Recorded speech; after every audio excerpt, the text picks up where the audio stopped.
Hi friends, ഇന്ന് നമ്മൾ നോക്കുന്ന അടുത്തിടെ ചോദിച്ച 10th ലെവൽ എക്സാമിൻ്റെ ക്വസ്റ്റ്യൻ ആൻഡ് ആൻസേഴ്സ് ആണ്. ഫസ്റ്റ് ക്വസ്റ്റ്യൻ: കേരളത്തിലെ ഇപ്പോഴത്തെ chief secretary. Answer: doctor A Jayathilak. ISRO പുതിയ ചെയർമാൻ ഡോക്ടർ വി നാരായണൻ. ദേശീയ കായിക ദിനമായി ആഘോഷിക്കുന്നത് ഓഗസ്റ്റ് 29. സിനിമയാക്കിയ ആദ്യ മലയാള നോവൽ മാർത്താണ്ഡവർമ്മ. ചേരുംപടി ചേർക്കാനാണ് ചോദിച്ചിരിക്കുന്നത്. ഇവിടെ ആൻസർ എ ആണ്. അത് കഥകളി എന്ന് വെച്ച് കൊട്ടാരക്കര തമ്പുരാൻ, ഓട്ടംതുള്ളൽ കുഞ്ചൻ നമ്പ്യാർ, ചണ്ടാല ഫീശകി കുമാരനാശാൻ, കൃഷ്ണഗാഥ ചെറുശ്ശേരി. കേരളത്തിലെ ഇപ്പോഴത്തെ സാംസ്കാരിക വകുപ്പ് മന്ത്രി ആര്? ആൻസർ: സജി ചെറിയാൻ. ഇന്ത്യയിലെ അഗ്നിപുത്രി എന്നറിയപ്പെടുന്ന ടെസി തോമസിന്റെ ജന്മസ്ഥലം എവിടെ? ആലപ്പുഴ. ഇന്ത്യൻ കായിക രംഗത്തെ പരമോന്നത പുരസ്കാരം ഏത്? ധ്യാൻചന്ദ് ഖേൽരത്ന അവാർഡ്. 2023 ദാദാസാഹിബ് ഫാൽക്കെ അവാർഡ് നേടിയ മലയാള സിനിമാ നടൻ ആര്? മോഹൻലാൽ. കേരള നവോത്ഥാന രംഗത്ത് ധാരാളം മാറ്റങ്ങൾക്ക് വഴിതെളിച്ച അടുക്കളയിൽ നിന്ന് അരങ്ങത്തേക്ക് എന്ന പ്രസിദ്ധമായ നാടകം രചിച്ചതാര്? Answer: VT Bhattathiripad. ഇന്ത്യയുമായി കര അതിർത്തി പങ്കിടുന്ന രാജ്യങ്ങളിൽ ഉൾപ്പെടാത്ത രാജ്യം ഏത് എന്ന് വെച്ചാൽ താജിക്കിസ്ഥാനാണ്. അപ്പോൾ ഇന്ത്യ കര അതിർത്തി പങ്കിടുന്ന രാജ്യം മ്യാൻമാർ വരും, അഫ്ഗാനിസ്ഥാൻ, ഭൂട്ടാൻ. ഉത്തരപർവ്വത മേഖലയിൽ സ്ഥിതി ചെയ്യുന്ന ഹിമാചൽ പ്രദേശ്, ടിബറ്റ് എന്നിവയെ തമ്മിൽ ബന്ധിപ്പിക്കുന്ന പ്രധാന ചുരമാണ് ഷിപ്കില ചുരം. ഹിമാചൽ പ്രദേശ്, ടിബറ്റ്, ഷിപ്കില ചുരം. കാരക്കോറം പർവ്വതനിരയുമായി ബന്ധപ്പെട്ട് ശരിയായ പ്രസ്താവന 1ഉം 3ഉമാണ്. കാരക്കോറം പർവ്വതനിരയിലാണ് ഗോഡ്വിൻ ഓസ്റ്റിൻ സ്ഥിതി ചെയ്യുന്നത്. കാരക്കോറം പർവ്വതനിരയുടെ തുടർച്ചയാണ് ടിബറ്റിലെ കൈലാസ പർവ്വതനിരകൾ. അപ്പോൾ കാരക്കോറം പർവ്വതനിരയിലാണ് ഗോഡ്വിൻ ഓസ്റ്റിൻ സ്ഥിതി ചെയ്യുന്നത്. കാരക്കോറം പർവ്വതനിരയുടെ തുടർച്ചയാണ് ടിബറ്റിലെ കൈലാസ പർവ്വതനിരകൾ. താഴെ തന്നിരിക്കുന്നവയെ ഉപദ്വീപീയ നദികളിൽ ഉൾപ്പെട്ട ശരിയായ പ്രസ്താവന ഏത് എന്ന് ചോദിച്ചാൽ 1ഉം 3ഉമാണ്. നർമ്മദാ നദി ഉത്ഭവിക്കുന്നത് ഛത്തീസ്ഗഡിലെ മൈക്കല നിരകളിൽ നിന്നാണ്. ഉപദ്വീപീയ നദികൾക്ക് അപരദന തീവ്രത താരതമ്യേന കുറവാണ്. നർമ്മദാ നദി ഉത്ഭവിക്കുന്നത് ഛത്തീസ്ഗഡിലെ മൈക്കല നിരകളിൽ നിന്നാണ്. ഒഡീഷയിൽ സ്ഥിതി ചെയ്യുന്ന പ്രധാനപ്പെട്ട ഇരുമ്പുരുക്ക് കർണമേഖലയാണ് സുന്ദർഗഡ്. അപ്പോൾ ഒഡീഷയിൽ സ്ഥിതി ചെയ്യുന്ന ഇരുമ്പുരുക്ക് കർണമേഖലയാണ് സുന്ദർഗഡ്. ദേശീയ ജലപാത NW3 കടന്നുപോകുന്ന ഇന്ത്യൻ സംസ്ഥാനമാണ് കേരളം. ഇന്ത്യയിലെ പ്രധാന ആണവോർജ്ജ നിലയമായ റാവത്ത്ഫട്ട് സ്ഥിതി ചെയ്യുന്ന സംസ്ഥാനം രാജസ്ഥാൻ. മഹാരാഷ്ട്രയിലെ റോഹം മുതൽ കർണാടകയിലെ മംഗലാപുരം വരെയുള്ള സഞ്ചാരപാതയെ കൊങ്കൺ റെയിൽവേ പിന്നിടുന്ന നദികളുടെ എണ്ണമാണ് 146. മഹാരാഷ്ട്രയിലെ റോഹ മുതൽ കർണാടകയിലെ മംഗലാപുരം വരെയുള്ള സഞ്ചാരപാതയെ കൊങ്കൺ റെയിൽവേ പിന്നിടുന്ന നദികളുടെ എണ്ണം 146. ബംഗാളിലെ ആദ്യകാല വർത്തമാന പത്രമാണ് സുലഭ് സമാജ്.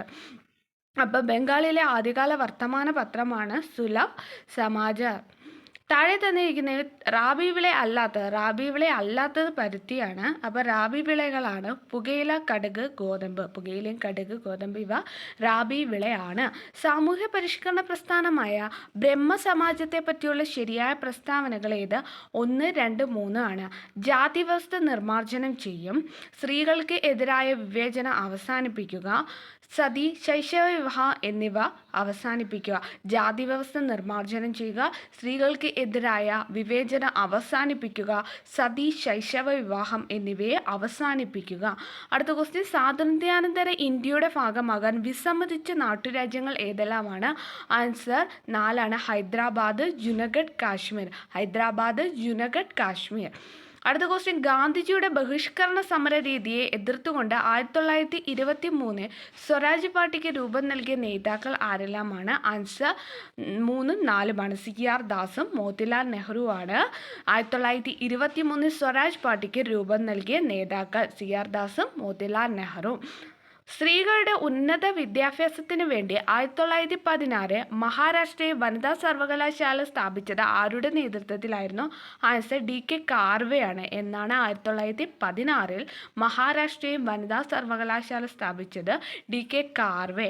സ്വാതന്ത്ര്യ സമരകാലത്ത് ഇന്ത്യക്കാര് ദേശസ്നേഹം വളർത്തുന്നതിൽ നിർണായക പങ്കുവഹിച്ച ഭാരത് മാത എന്ന ചിത്രം വരച്ചത് ആരായിരുന്നു? അബനീന്ദ്രനാഥ ടാഗോർ. ഇന്ത്യൻ ദേശീയ പ്രസ്ഥാനത്തിന് കരുത്തു പകർന്ന പ്രാദേശിക പത്രങ്ങളെ നിയന്ത്രിക്കുന്നതിനു വേണ്ടി ബ്രിട്ടീഷുകാർ കൊണ്ടുവന്ന പ്രാദേശിക ഭാഷാ പത്ര നിയമം നിലവിൽ വന്നത് 1878. പ്രാദേശിക പത്ര നിയമം നിലവിൽ വന്നത് 1878. സ്വാതന്ത്ര്യാനന്തര ഇന്ത്യയിൽ ആദ്യ സ്വതന്ത്ര തെരഞ്ഞെടുപ്പ് നടന്നത് എന്നായിരുന്നു? സ്വതന്ത്ര തെരഞ്ഞെടുപ്പ് നടന്നത് 1951-52. ഭാഷയുടെ അടിസ്ഥാനത്തിൽ സംസ്ഥാന പുനഃസംഘടനാ കമ്മീഷൻ രൂപീകരിച്ചപ്പോൾ ചെയർമാനും മറ്റ് അംഗങ്ങളും ആരെല്ലാമായിരുന്നു? Answer 3 Fazal Ali, K M Panikkar, H N Kunzru. അപ്പോൾ ഭാഷാടിസ്ഥാന സംസ്ഥാന പുനഃസംഘടനാ കമ്മീഷൻ രൂപീകരിച്ചപ്പോൾ ചെയർമാനും മറ്റംഗങ്ങളും ചെയർമാൻ ഫസൽ അലിയും K M Panikkar, H N Kunzru. സ്വാതന്ത്ര്യ സമരവുമായി ബന്ധപ്പെട്ട് കേരളത്തിൽ നടന്ന സംഭവങ്ങളെ കാലഘട്ട ക്രമത്തിൽ എഴുതാനാണ് ചോദിച്ചിരിക്കുന്നത്. ആദ്യം കുണ്ടറ വിളംബരം, അത് കഴിഞ്ഞ് മലയാളി മെമ്മോറിയൽ, മാപ്പിള ലഹള, ലാസ്റ്റ് വൈക്കം സത്യാഗ്രഹം. സ്വാതന്ത്ര്യാനന്തരം ബഹിരാകാശ ഗവേഷണ രംഗത്ത് ഇന്ത്യയുടെ പരിവേഷണങ്ങളെ പറ്റിയുള്ള ശരിയായ പ്രസ്താവനകൾ 1, 2, 4 ആണ്. 1962 ഇന്ത്യൻ ബഹിരാകാശ ഗവേഷണ സമിതി രൂപീകൃതമായി. 1969 ISRO രൂപീകരിച്ചു. 1975 ആര്യഭട്ട എന്ന ഉപഗ്രഹം വിജയകരമായി വിക്ഷേപിച്ചു. ആര്യഭട്ട എന്നാണ് 1975. 1962 ഇന്ത്യൻ ബഹിരാകാശ ഗവേഷണ സമിതി രൂപീകൃതമായി. 1969 ISRO രൂപീകരിച്ചു. അപ്പോൾ ISRO 1969, ഇന്ത്യൻ ബഹിരാകാശ ഗവേഷണ സമിതി 62, 75 ആര്യഭട്ട. ദേശീയ മനുഷ്യാവകാശ കമ്മീഷനുമായി ബന്ധപ്പെട്ട് താഴെ പറയുന്ന പ്രസ്താവനകളിൽ ശരിയായത് ഏത് എന്നാണ് ചോദിച്ചാൽ 1, 2, 3 പ്രസ്താവനകൾ ശരിയാണ്, 4 തെറ്റാണ്. 1993 ഒക്ടോബർ 12 ഇന്ത്യ ഗവൺമെൻറ് മനുഷ്യാവകാശ കമ്മീഷനെ നിയമിച്ചത്. കമ്മീഷനിൽ 5 അംഗങ്ങൾ ഉണ്ടായിരിക്കും. ആദ്യ ചെയർമാൻ ജസ്റ്റിസ് രംഗനാഥ മിശ്രയായിരുന്നു. അപ്പോൾ ദേശീയ മനുഷ്യാവകാശ കമ്മീഷൻ 1993 ഒക്ടോബർ 12 5 അംഗങ്ങളുണ്ടായിരിക്കും. ആദ്യ ചെയർമാൻ ജസ്റ്റിസ് രംഗനാഥ മിശ്ര. 6 വയസ്സിനും 14 വയസ്സിനും ഇടയിൽ പ്രായമുള്ള കുട്ടികൾക്ക് വിദ്യാഭ്യാസം ലഭിക്കുന്നതിനുള്ള സൗകര്യം ഒരുക്കേണ്ടത് രക്ഷിതാക്കളുടെ കടമയാണ് എന്നത് മൗലിക കടമകളുടെ പട്ടിക ഉൾപ്പെടുത്തിയ ഭരണഘടനാ ഭേദഗതിയാണ് 2002 86 ഭരണഘടനാ ഭേദഗതി. 2002 86 ഭരണഘടനാ ഭേദഗതി. മൗലികാവകാശങ്ങളുമായി ബന്ധപ്പെട്ട പ്രസ്താവനകളിൽ ശരിയായത് ഏത് എന്ന് വെച്ചാൽ 1, 2, 3 പ്രസ്താവനകൾ മാത്രം ശരി. ഇന്ത്യൻ പ്രസിഡന്റ് 352 വകുപ്പ് അനുസരിച്ച് അടിയന്തരാവസ്ഥ പ്രഖ്യാപിച്ചപ്പോൾ 19 വകുപ്പ് പ്രകാരമുള്ള മൗലികാവകാശം മരവിക്കപ്പെട്ടു. മൗലിക അവകാശങ്ങൾ ന്യായവാദാർഹങ്ങളാണ്. മൗലികാവകാശങ്ങൾ എന്താണ്? ന്യായവാദാർഹങ്ങളാണ്. 2002 86 ഭരണഘടനാ ഭേദഗതിയിലൂടെയാണ് വിദ്യാഭ്യാസത്തിനുള്ള അവകാശം മൗലിക അവകാശങ്ങളുടെ പട്ടികയിൽ ഉൾപ്പെടുത്തിയത്. അപ്പോൾ വിദ്യാഭ്യാസത്തിനുള്ള അവകാശം മൗലികാവകാശങ്ങളുടെ പട്ടികയിൽ ഉൾപ്പെടുത്തിയത് 2002 86 ഭരണഘടനാ ഭേദഗതിയിലൂടെയാണ്. ഇന്ത്യൻ പ്രസിഡന്റ് 352 വകുപ്പ് അനുസരിച്ച് അടിയന്തരാവസ്ഥ പ്രഖ്യാപിച്ചാൽ 19 വകുപ്പ് പ്രകാരമുള്ള മൗലികാവകാശങ്ങൾ മരവിപ്പിക്കപ്പെടുന്നു. അടുത്ത ക്വസ്റ്റ്യൻ, വിവരാവകാശ നിയമം 2005 2019 ഭേദഗതിയുമായി ബന്ധപ്പെട്ട തെറ്റായ പ്രസ്താവന ഏത് എന്ന് വെച്ചാൽ തെറ്റായ പ്രസ്താവന 2 മാത്രമാണ്, ബാക്കി 3 ശരിയാണ്. ശരിയായിട്ടുള്ളത് ഏതൊക്കെയാണ്? ഇന്ത്യൻ വിവരാവകാശ നിയമം നിലവിൽ വന്നത് 2005 ഒക്ടോബർ 12 പ്രധാനമന്ത്രി ചെയർമാനായ സെലക്ഷൻ കമ്മിറ്റി നാമനിർദ്ദേശം ചെയ്യുന്ന വ്യക്തിയാണ് പ്രസിഡന്റ്. കേന്ദ്ര വിവരാവകാശ കമ്മീഷനായി നിയമിക്കുന്നത്. വിവരാവകാശ നിയമത്തിൻ്റെ പരിപാലനം നിരീക്ഷിക്കുക, സർക്കാർ വകുപ്പുകളിൽ പബ്ലിക് വിവരങ്ങൾ ലഭ്യമാക്കുന്നത് ഉറപ്പിക്കൽ എന്നിവയാണ് കേന്ദ്ര വിവരാവകാശ കമ്മീഷനുടെ മുഖ്യ ചുമതലകൾ. ഇന്ത്യൻ ഭരണഘടനയെ പ്രതിപാദിക്കുന്ന സ്വകാര്യ സ്വത്തവകാശവുമായി ബന്ധപ്പെട്ട് ശരിയായ പ്രസ്താവന. സ്വകാര്യ സ്വത്തവകാശവുമായി ബന്ധപ്പെട്ട് ശരിയായ പ്രസ്താവനകൾ 2ഉം 3ഉമാണ്. 1978 47 ഭരണഘടനാ ഭേദഗതിയിലൂടെയാണ് സ്വകാര്യ സ്വത്തവകാശ മൗലികാവകാശ പട്ടികയിൽ നിന്ന് നീക്കം ചെയ്തത്. നിലവിൽ ഭരണഘടനയുടെ 300A വകുപ്പിലാണ് സ്വകാര്യ സ്വത്തവകാശത്തെക്കുറിച്ച് പറയുന്നത്. അപ്പോൾ സ്വകാര്യ സ്വത്തവകാശത്തെക്കുറിച്ച് നിലവിൽ ഏത് ഭരണഘടനയുടെ വകുപ്പിലാണ് പറയുന്നത്? 300Aയിലാണ് പറയുന്നത്. 1978 47 ഭരണഘടനാ ഭേദഗതിയിലൂടെയാണ് സ്വകാര്യ സ്വത്തവകാശത്തെ മൗലികാവകാശ പട്ടികയിൽ നിന്ന് നീക്കം ചെയ്തത്. അടുത്ത ക്വസ്റ്റ്യൻ, ജനഗണമന ഇന്ത്യൻ ദേശീയ ഗാനമായി അംഗീകരിച്ചതെന്ന് 1950 ജനുവരി 24. ഇന്ത്യൻ ഭരണഘടനയിൽ ഏത് വകുപ്പിലാണ് ദേശീയ പതാകയെക്കുറിച്ച് പ്രതിപാദിക്കുന്നത്? ദേശീയ പതാകയെക്കുറിച്ച് പ്രതിപാദിക്കുന്നത് 51A വകുപ്പിൽ ആണ്. ഇന്ത്യയുടെ ദേശീയ ഗീതമായ വന്ദേ മാതരം ആദ്യമായി പൊതുവേദിയെ പാടിയത് ഇന്ത്യൻ നാഷണൽ കോൺഗ്രസിൻ്റെ ഏത് സമ്മേളനത്തിൽ വെച്ചാണ്? 1896 കൽക്കത്ത സമ്മേളനത്തിൽ വെച്ച്. ഏത് സമ്മേളനത്തിലാണ്? 1896 കൽക്കത്ത സമ്മേളനത്തിൽ വെച്ച്. അവസര സമത്വത്തെക്കുറിച്ച് പ്രതിപാദിക്കുന്ന ഭരണഘടനാ വകുപ്പ്. അവസര സമത്വത്തെക്കുറിച്ച് പ്രതിപാദിക്കുന്ന ഭരണഘടനാ വകുപ്പാണ് 16 വകുപ്പ്. ഇന്ത്യയുടെ ദേശീയ ചിഹ്നവുമായി ബന്ധപ്പെട്ട് തെറ്റായ പ്രസ്താവന എന്ന് വെച്ചാൽ 3 തെറ്റായ പ്രസ്താവന. 1, 2, 4 ശരിയാണ്. സത്യമേവ ജയതേ എന്ന് മുണ്ടകോപനിഷത്തിൽ നിന്നെടുത്ത മുദ്രാവാക്യം ദേശീയ ചിഹ്നത്തിൻ്റെ അടിഭാഗത്ത് ആലേഖനം ചെയ്തിരിക്കുന്നു.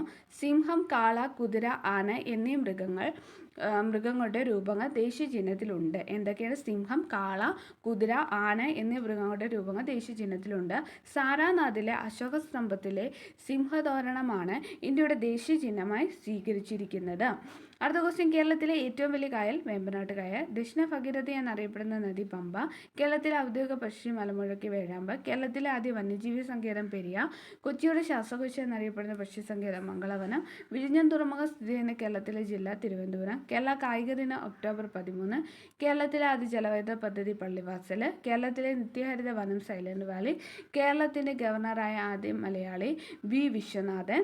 തിരുവിതാംകൂർ സർക്കാർ പണ്ടാരപ്പാട്ട വിളംബരം പുറപ്പെടുവിച്ച വർഷം 1865. കേരളത്തിൽ ആദ്യമായി രൂപം കൊണ്ട സ്വകാര്യ ബാങ്ക് ഏതായിരുന്നു? നെടുങ്ങാടി ബാങ്ക്. താഴെ പറയുന്ന മലബാറിലെ സ്വാതന്ത്ര്യ സമരവുമായി ബന്ധമില്ലാത്ത സംഭവം എന്ന് പറയുന്നത് 1936 ഇലക്ട്രിസിറ്റി സമരമാണ്. അപ്പം മലബാറിലെ സ്വാതന്ത്ര്യ സമരവുമായി ബന്ധപ്പെട്ടത് 1914 ആനി ബസന്റിൻ്റെ അധ്യക്ഷതയിൽ നടന്ന കോൺഗ്രസ് സമ്മേളനം, കീഴരിയൂർ ബോംബ് കേസ്, മുഹമ്മദ് അബ്ദുറഹ്മാൻ്റെ നേതൃത്വത്തിൽ നടന്ന ഉപ്പ് നിയമലംഘന സമരം. 1932 നിവർത്തന പ്രക്ഷോഭം ബന്ധമില്ലാത്തത് കെ എളപ്പനാണ്. അപ്പോൾ നിവർത്തന പ്രക്ഷോഭം ബന്ധപ്പെട്ടത് NV ജോസഫ്, PK കുഞ്ഞ്, C കേശവൻ. ഏത് കോൺഗ്രസ് സമരത്തിൻ്റെ ഭാഗമായാണ് കേരളത്തിൽ ആദ്യ മഹിളാ സമ്മേളനം നടന്നത്? വടകര. 1921 നടന്ന ഒന്നാം കേരള സംസ്ഥാന രാഷ്ട്രീയ സമ്മേളനത്തിൻ്റെ അധ്യക്ഷനായിരുന്നു T പ്രകാശനാണ്.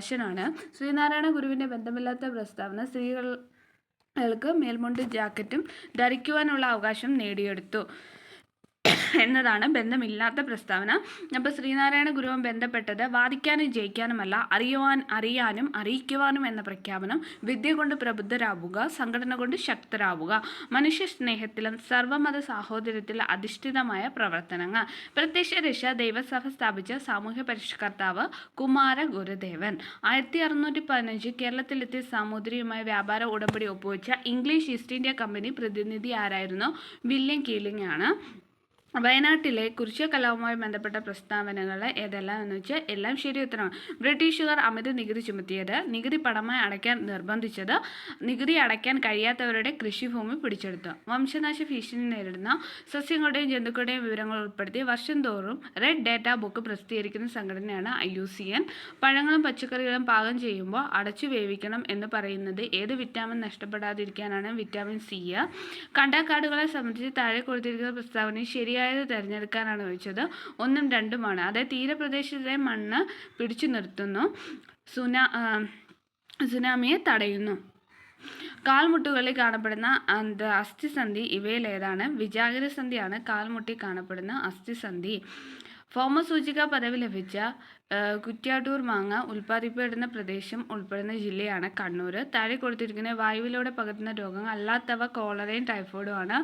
അപ്പോൾ വായുവിലൂടെ പകരുന്ന രോഗങ്ങളാണ് ഇൻഫ്ലുവൻസ, ചിക്കൻ പോക്സ്, 5-ാം പനി, ക്ഷയം, COVID-19, വില്ലൻ ചുമ. മോണകളിൽ നിന്ന് രക്തവും പഴുപ്പും വരുന്ന രോഗലക്ഷണങ്ങൾ കാണിക്കുന്ന ഒരാളുടെ ഭക്ഷണത്തിൽ നിർബന്ധമായി ഉൾപ്പെടുത്തേണ്ട ഭക്ഷണ പദാർത്ഥങ്ങൾ തിരഞ്ഞെടുക്കുക. നെല്ലിക്ക, നാരങ്ങ തുടങ്ങിയ പഴങ്ങൾ. മനുഷ്യൻ്റെ ലിംഫ് വ്യവസ്ഥയെ സംബന്ധിച്ച് താഴെ കൊടുത്തിരിക്കുന്ന പ്രസ്താവന തെറ്റായത് A ആണ് തെറ്റായിട്ടുള്ളത്. അപ്പോൾ ശരിയായിട്ടുള്ളത് ലിംഫ് കൊഴുപ്പിൻ്റെ ദഹന ഫലമായി ഉണ്ടാകുന്ന ലഘുഘടകങ്ങൾ ആഗിരണം ചെയ്യാൻ സഹായിക്കുന്നു. ലിംഫ് രക്തത്തിൽ നിന്ന് രൂപം കൊള്ളുന്നു. ലിംഫ് വ്യവസ്ഥ രോഗപ്രതിരോധത്തിന് സഹായിക്കുന്നു. മഴക്കാലത്ത് വ്യാപകമായ കൊതുകുജന്യ രോഗങ്ങൾ തടയാൻ ഫലപ്രദമായ മാർഗം മുകളിൽ കൊടുത്തവയെല്ലാം. വെള്ളം കെട്ടിക്കിടക്കാൻ അനുവദിക്കാതിരിക്കുക, കെട്ടിടങ്ങൾ ചുറ്റുമുള്ള പാഴ്ചെടികൾ, മാലിന്യങ്ങൾ നീക്കം ചെയ്യുക, ആഴ്ചയിൽ ഒരിക്കൽ ഡ്രൈ ഡേ ആചരിക്കുക. ഈ ഭക്ഷ്യശൃംഖലയെ തൃതീയ ഉപഭോക്താവ് ആൻസർ കഴുകനാണ്.